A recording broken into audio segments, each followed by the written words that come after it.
Hello everyone. আজকে যে বিষয়টা নিয়ে কথা বলবো সেই বিষয়টা হচ্ছে যে আমরা বাংলাদেশি আমরা চাই সবসময় আমাদের একটা কিউরিসিটি থাকে কিংবা আমাদের একটা চাহিদা জীবনের প্রয়োজনে আমাদের একটা চাহিদা থাকে যে আমরা বাইরের দিকে সেটেল হব বা থার্ড কোনো কান্ট্রিতে আমরা একটু বিজনেস করব, একটু ভ্রমণ করব। তো সেক্ষেত্রে আমাদের যে পাসপোর্ট এই পাসপোর্টটাতে সম্ভব হয় না। সম্ভব হচ্ছে না তার কারণ হচ্ছে যে আবার সম্ভব হচ্ছে না, না একেবারেই যে জিনিসটা উড়িয়ে দেওয়ার মতো তা না। অনেকেই বিভিন্ন দেশে ভ্রমণ করছে। তো আমি আজকে যে জিনিসটা নিয়ে কথা বলবো, বাংলাদেশি পাসপোর্ট দিয়ে আপনার যথেষ্ট প্রুফ থাকলে যে কোনো কান্ট্রি আপনাকে ভিসা দিচ্ছে, এতে কোনো সন্দেহ নেই, যে যাই বলুক। ঘটনা হচ্ছে যে বাংলাদেশি পাসপোর্ট দিয়ে যদিও বাংলাদেশের পাসপোর্টটা র্যাঙ্কিং অনেক নিচে, অনেক ভালো ভালো কান্ট্রিগুলোতে একটু ইগনোর করার চেষ্টা করে। তো সেই ক্ষেত্রে তারপরেও বাংলাদেশি পাসপোর্টটা দিয়ে আপনি পৃথিবীর বিভিন্ন দেশ আছে, যেখানে ক্যারিবিয়ান কিছু কান্ট্রি আছে, নর্থ আমেরিকান কিছু কান্ট্রি আছে, যে আফ্রিকার কিছু কান্ট্রি আছে, এশিয়ার অনেকগুলো কান্ট্রি আছে যেগুলোতে আপনি ভিসা এন্ট্রি করতে পারবেন।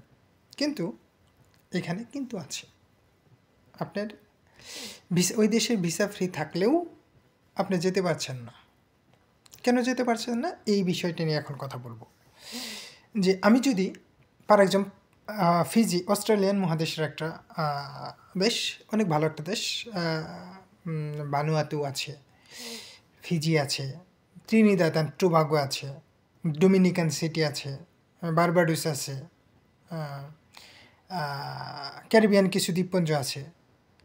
এখানে যদিও বাঙালিরা যায় না, তাছাড়াও তারপরেও কিছু অনেকেই যেতে ইচ্ছুক, বিজনেস পারপাস, ট্যুরিস্ট পারপাস যেতে ইচ্ছুক, কিন্তু যেতে পারছে না। কারণটা হচ্ছে যে আমি যদি এই সকল কান্ট্রিতে এন্ট্রি করতে চাই, আমাকে থার্ড কোনো একটা কান্ট্রিতে, একটা অথবা দুইটা কান্ট্রিতে ট্রানজিট নিতে হচ্ছে।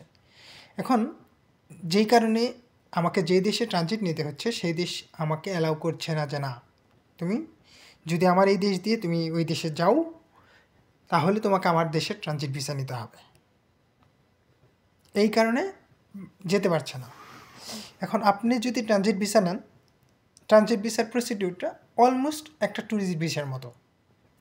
সো ট্যুরিস্ট ভিসার যে ক্রাইটেরিয়া আপনাকে ফলো করতে হবে, ওই ট্রানজিট ভিসার জন্য সেম ক্রাইটেরিয়া আপনাকে ফলো করতে হবে।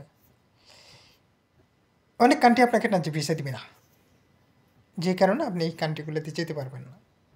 সেই ক্ষেত্রে সব কান্ট্রি না, কিছু কান্ট্রি আছে যেই কান্ট্রিগুলোতে আপনি খুঁজবেন যে কোন কান্ট্রি আপনাকে এই দেশে যাওয়ার জন্য ফ্লাইটগুলো কোন কোন কান্ট্রিতে যাচ্ছে, আমার নিয়ারেস্ট কোন কোন কান্ট্রিতে যাচ্ছে।